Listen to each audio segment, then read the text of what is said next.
in the face after she told him she was leaving to hang out with a friend. The argument escalated until Trendell threatened to knock LaShonda out. Trendell then kicked her out of his home with little clothing.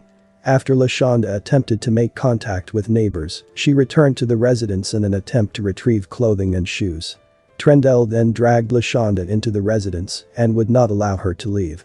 When police officers arrived on scene, LaShonda could be heard from inside the residence, yelling that he would not let her out. Police broke into the home and arrested Trendell. LaShonda made a lengthy post on Facebook on the 21st of September, in which she discussed the risks of disregarding the warning signs of domestic violence. She stated, "All jokes aside though, everybody want a crazy guy until he got you hiding and dodging bullets. If you see the signs, don't ignore it, y'all. Domestic violence is real, not just in movies. This guy done broke several phones, busted windows out, followed me from my house to wherever, bit me several times, threw me into walls, made me walk places with a gun to my back, put all my stuff in a sewer, held me hostage in a house and didn't let me leave, sat and waited at abandoned houses and watched me, pulled my whole sewing off leaving bald spots, all that. Now he done set my hair on fire and shot my house up. That ain't even half the shit he did, but I'm telling y'all that ain't where it's at. If y'all see the signs, don't ignore it. I should have left that guy a long time ago. Now I ain't even safe in my own house." Trendell responded to the post saying, "If y'all really believe this shit, y'all sick. This the 12th or 13th time she said I did something but still coming back. Stop it." Trendell had the following response when someone suggested that he should let LaShonda breathe. "I'ma let her breathe today. She better come home tomorrow though. I got a big day planned and some good news."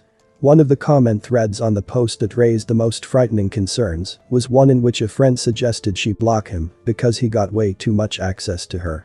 LaShonda responded, "Blocking don't help, he stole my phone, he can get access to all my shit."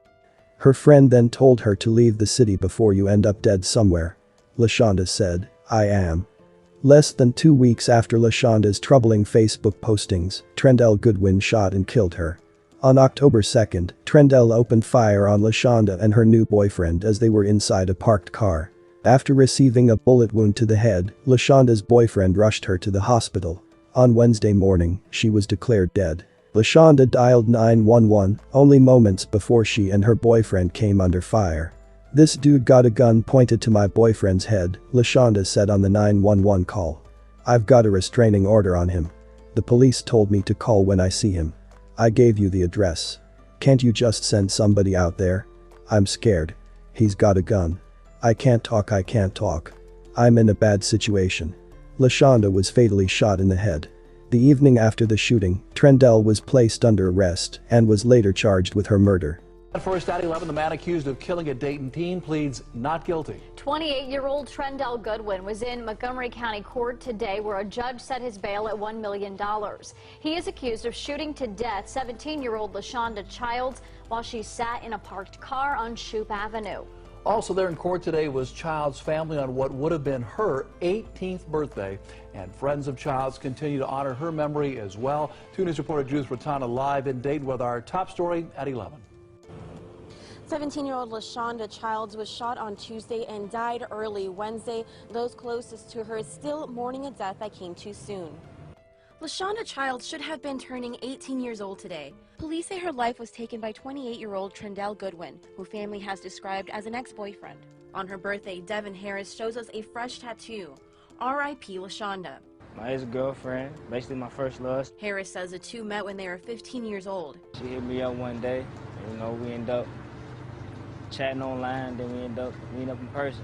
Now, 3 years later, he and Child's loved ones are trying to cope with their loss. The suspect in her death spent the day in court. In view of the allegations here, the bond would be $1 million cash or surety. In a 911 call made by Childs on Tuesday, she said Goodwin had placed a gun to her current boyfriend's head and that she had a restraining order against him.